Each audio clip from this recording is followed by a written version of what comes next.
తాకట్లో ఉన్న మీ బంగారాన్ని విడిపించి ఆ రోజు ఆన్లైన్ రేటుకి కొంటాం. Sharma gold company. నమస్తే, నేను Keshav. Welcome to Suman TV. Game changer cinema pre release ఈవెంట్కి ముఖ్య అతిథిగా ఎవరు రాబోతున్నారు?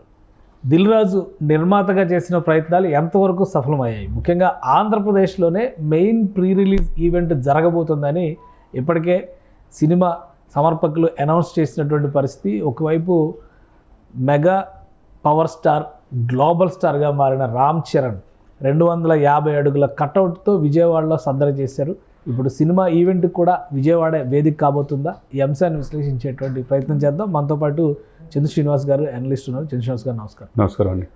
చాలా లాంగ్ వెయిటింగ్. ఒక రకంగా డిసెంబర్లోనే వస్తుంది సినిమాని అందరూ ఊహించారు, బట్ డిలే సంక్రాంతికి అని వాయిదా పడింది. సో ఇప్పుడు ఫైనల్గా అసలు ఈ ప్రీ రిలీజ్ ఈవెంట్ పైన చాలా ఎక్స్పెక్టేషన్స్ ఉన్నాయి. సినిమా ఇండస్ట్రీలో ఈ మధ్య కాలంలో జరిగిన పరిణామాలతో చాలా చర్చలు జరుగుతున్నాయి. ఇండస్ట్రీకి సంబంధించి కానీ లేదా ఈ సినిమాకి సంబంధించి ఈవెంట్స్ పరిస్థితి ఏంటి? హైదరాబాద్లో ఒకటి చేస్తారు, విజయవాడలో ఒకటి చేస్తారు అన్నారు. క్లారిటీ ఏమైనా వచ్చిందా? పైగా పవన్ కళ్యాణ్ గారితో భేటీ అయ్యారు దిల్ రాజు. దాని నుంచి ఇంకొంత హైప్ పెరిగింది. సో ఏం జరుగుతుంది? ఫైనల్గా ఏం డిసైడ్ చేశారు? ఇది ఎప్పుడెప్పుడు అని ఎదురు చూస్తున్నారు. నిజమే, మీరు చెప్పినట్టు ఉభయ తెలుగు రాష్ట్రాల్లో ఒక వాతావరణం, పండగ వాతావరణం, సంక్రాంతికి అంటే ముందే ఒక పండగ వాతావరణం కనపడింది.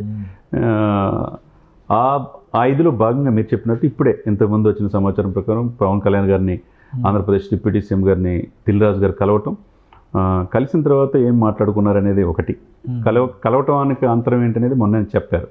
ఎందుకంటే మీరు చెప్పిన 256 అడుగుల కట్అవుట్ ఇప్పుడే ప్రపంచంలో అది టాప్ అనేది. దానికి పూలతో, హెలికాప్టర్లతో పూలతో ఇది చేశారు.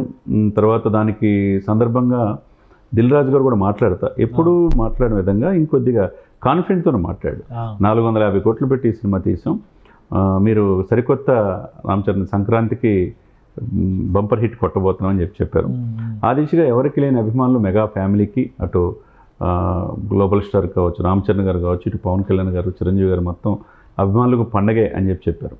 ఎందుకంటే ఇంత భారీ బడ్జెట్ దిల్ రాజు గారి ప్రొడక్షన్లో ఫస్ట్ టైం 400 నుంచి 450 కోట్లు. అదే బహుభాషలో తీస్తున్నారు. అందులో దర్శకుడు కూడా మనం మొన్న కూడా చెప్పుకున్నాం, క్రికెట్కి ఆరాధ్యం సచిన్ ఎలా అనుకుంటారో 30 ఇయర్స్ రికార్డు తెలుగు సినిమా ఇది. భారతీయ సినిమాకి శంకర్ అటువంటి వ్యక్తి. సమకాలీన పరిస్థితులపైన సామాజిక చైతన్యం కోసం అనేక సినిమాలు తీసిన వ్యక్తి. స్ట్రైట్ మూవీ ఇది గేమ్ చేంజర్.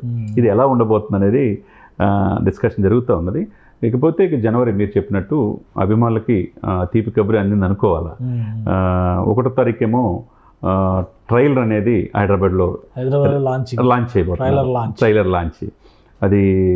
ఇకపోతే ముఖ్యమైనది ఏంటంటే పవన్ కళ్యాణ్ గారు, ఆయన అబ్బాయి కోసం బాబాయ్ ఎంటర్ అయినట్టుగా. బాబాయ్ అంతకుముందు రాజకీయాల్లో అప్పుడు సక్సెస్ సినిమా నటుడిగా ఉన్నాడు. ఇప్పుడు రాజకీయాల్లో సక్సెస్ అయ్యి ఆంధ్రప్రదేశే కాకుండా దేశవ్యాప్తంగా భారత రాజకీయాలని శాసించే పరిస్థితిలో ఉన్నాడు.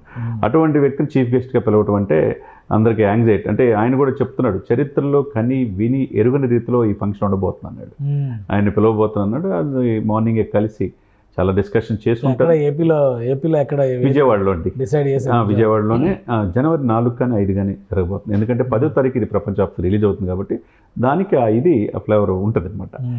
కాబట్టి ట్రైలర్ లాంచ్ చేసిన ఒక 3-4 రోజుల తర్వాత ఈవెంట్ ఉంటుంది. అంటే వారం తర్వాత సినిమా అంతే. అంటే బోత్ 2 స్టేట్స్లో ఈ యొక్క హైప్ అనేది క్రియేట్ అవుతుంది. అందుకనే మొన్న పుష్ప ద్వారా మనం చూసాం, అనేక వివాదాల నడుమ ఆ సినిమా ఇదైంది. దానికి కాకపోతే ఎగ్జిబిటర్లు కావచ్చు, వారు ఓవరాల్గా బెనిఫిట్ షోలు ఇచ్చారు. ఇక్కడ పర్మిషన్స్ ఇచ్చారు టికెట్ రేట్లు పెంచుకోవడానికి. దానివల్ల 280 కోట్లు లాభం వచ్చింది ఎవరికి? నిర్మాతలకి.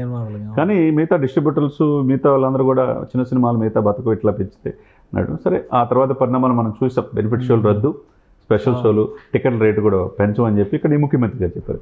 ఇదే సమయంలో అక్కడ ఉప ముఖ్యమంత్రి గారిని దిల్ రాజు కలవటం. మరి ఏం డిస్కషన్ జరిగింది అంటే బెనిఫిట్ షోలు ఏమి అడుగుతున్నారా, లేకపోతే టికెట్ల రేట్లు మొన్న అడగంగానే అడగకుండానే ఇచ్చినట్టుగా మనం చూసాం. ఏది వాళ్ళంతా నిర్మాతలు వెళ్ళటం వల్ల మా స్టార్, మా పవర్ స్టార్, మా సినిమాకి అన్నీ కూడా పర్మిషన్స్ ఇచ్చారని చెప్పేసి మైత్రి మూవీ మేకర్స్ అని చెప్పారు. మరి ఇది అబ్బాయి కోసం మరి బాబాయ్ ఏం చేస్తాడనేది ఇప్పుడు అందరి దృష్టి కూడా దాని మీదే ఉంది. ఈ ఈవెంట్స్ కంటే కూడా ప్రైస్ హైక్, టికెట్ల ధరల పెంపుగా అనుమతి ఇస్తారా ఎవరా, బెనిఫిట్ షోస్కి అవకాశం ఇస్తారా ఎవరా, వీటి మీద ఎక్కువ ఆసక్తి ఉంది. ఏమన్నా తెలంగాణలో అయితే ఒక డెసిషన్ అని చెప్పేస్తున్నారు. సో ఆంధ్రాలో డిఫరెంట్గా తీసుకోవడానికి అవకాశం ఉందా, లేదా ఇదే ఫాలో అయ్యే ఛాన్సెస్ ఉంటాయి? లేదండి, ఈ రాష్ట్ర పరిస్థితి తెలంగాణ వేరు, ఆంధ్ర వేరు. ఇప్పుడు అడగంది అమ్మాయినా పెట్టదంటారు. సరే, అక్కడ ఉన్న పరిస్థితులు ఇక్కడ పరిస్థితులు అనుకొని ఘటన జరగటం, ఒక వ్యక్తి మరణానికి కారణమైంది కాబట్టి వివాదం అయింది. ఆ తర్వాత ఆంధ్రప్రదేశ్లో ఆ పరిస్థితి కాదు. ఆంధ్రప్రదేశ్లో అవకాశం ఉంటుంది, టికెట్ల రేట్ పెంచుకోవడానికి కానీ అవకాశం ఉంటుంది.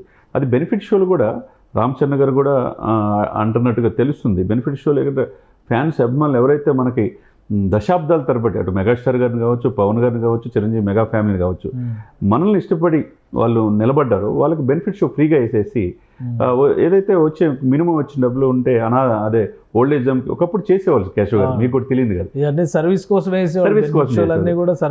ఇప్పుడు సర్వీస్ కాకుండా కమర్షియల్ అయిపోయి డబ్బు 100 కోట్లు పెడితే 200 కోట్లు ఎట్లా వస్తాయి అనే పరిస్థితిలో వచ్చారు.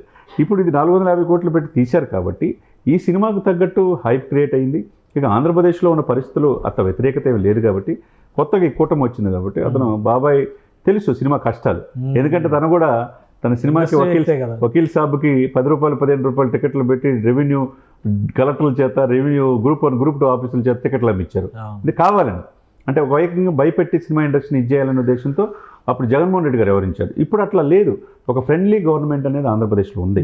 కాబట్టి ఆయన కూడా చంద్రబాబు నాయుడు గారు సినిమా ఫ్యామిలీ నుంచి వచ్చిన ఆయన, ఇటు పవన్ కళ్యాణ్ గారు కూడా వచ్చినారు. సినిమా కష్టాలు తెలుసు కాబట్టి అందరూ కూడా దానికి తగ్గట్టుగానే ఆంధ్రప్రదేశ్లో ఊరట ఉంటుందని చెప్పేసి మనం. ఇంకో డౌట్ ఏంటంటే, గేమ్ చేంజర్ ప్రీ రిలీజ్ ఈవెంట్కి పవన్ కళ్యాణ్ గారు ఒక్కరే గెస్టా, మెగాస్టార్ కూడా వస్తారా?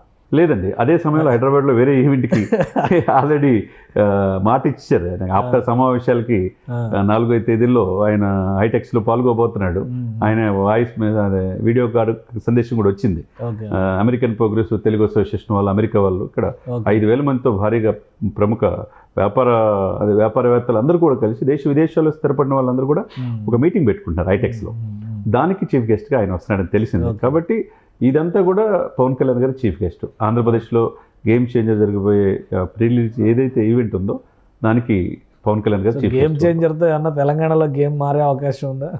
అంటే ఏ విధంగా అంటారు? ఈ టికెట్ల ధరల మీద వాటి మీద, ఎందుకంటే దిల్ రాజు గారు అటు ఇటు కూడా 2 వైపులా బ్యాలెన్స్ చేసుకుని వస్తున్నారు. ఇప్పుడు మధ్యలో నలిగిపోతుందన్న కావచ్చు, పెట్టుబడి పెట్టింది కావచ్చు, ఒక ఇండస్ట్రీ మీద బాణం థియేటర్స్ అన్ని ఉభయ తెలుగు రాష్ట్రాల్లో ఆయన చేతిలో ఉన్నాయి మెయిన్. అదే సమయంలో ఆయనకి అటు రేవంత్ రెడ్డి గారిని కావచ్చు, ఇటు పవన్ కళ్యాణ్ గారు ఒప్పించాల్సిన బాధ్యత కూడా ఆయనకే ఉంటుంది. ఇన్సిడెంట్ జరిగింది, దాని మీద విచారణ జరుగుతుంది, కోర్టు కేసు పరిగణలో ఉంది కాబట్టి అక్కడ కొంత ఇప్పుడు ఇబ్బందికరమైన పరిస్థితి. సంక్రాంతికి దెబ్బ తగిలింది ఇక్కడ తెలంగాణలో. ఆ పరిస్థితి కంటే ఇక్కడ ఏంటంటే మంచి సినిమా ఇచ్చారనుకోండి కేశవ్ గారు, అది ఎంత పెట్టి తీశారో ఏందనేది కాదు, మంచి ఫీల్ గుడ్ మూవీ ఇచ్చారనుకోండి, సకుటుంబం మొత్తం చూస్తారు. ఆ ఇది ద్వారా మంచి, ఆయన కూడా సుకుమార్ కూడా పుష్ప తీసింది కూడా ఆయనే. దీనికి అమెరికాలో ప్రీ రిలీజ్ ఈవెంట్కి ఆయన వెళ్ళినప్పుడు ఏంటంటే నేను రంగస్థలంలో వచ్చింది అనుకున్నాను నేను. కానీ ఈ సినిమాలో చూస్తే పతాక సన్నివేశాల్లో డెఫినెట్గా నేషనల్ అవార్డు రామ్ చరణ్కి వస్తుంది అన్నారు.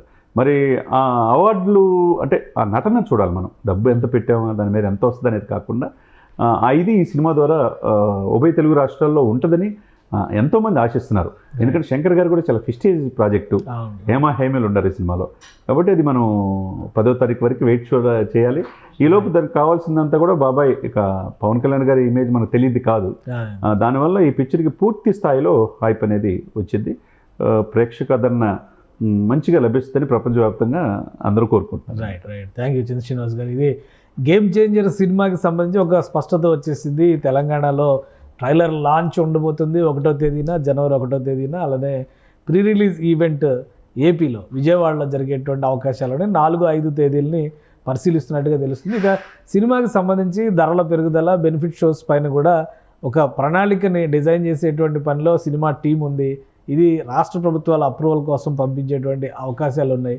ఒకవేళ ఏపీలో కనుక క్లియరెన్స్ వస్తే అక్కడ ధరల పెరుగుదలకి, బెనిఫిట్ షోస్కి మార్గం సుగమం అవ్వచ్చు. అయితే అభిమానుల కోసం ఉచితంగా షో వేయాలనేటువంటి ఆలోచన కూడా చేస్తున్నట్టుగా తెలుస్తుంది. అలానే తెలంగాణలో ఎలాంటి నిర్ణయం తీసుకుంటారనే అంశం పైన మాత్రం ఇంకా ఉత్కంఠ నెలకొని ఉందని చంద్ర శ్రీనివాస్ గారు విశ్లేషిస్తున్నారు. ఇది special discussion. Keep watching. Suman టీవీలో మీ పర్సనల్ అండ్ బిజినెస్ ప్రమోషన్స్ కోసం కింది నెంబర్కి కాంటాక్ట్ చేయండి.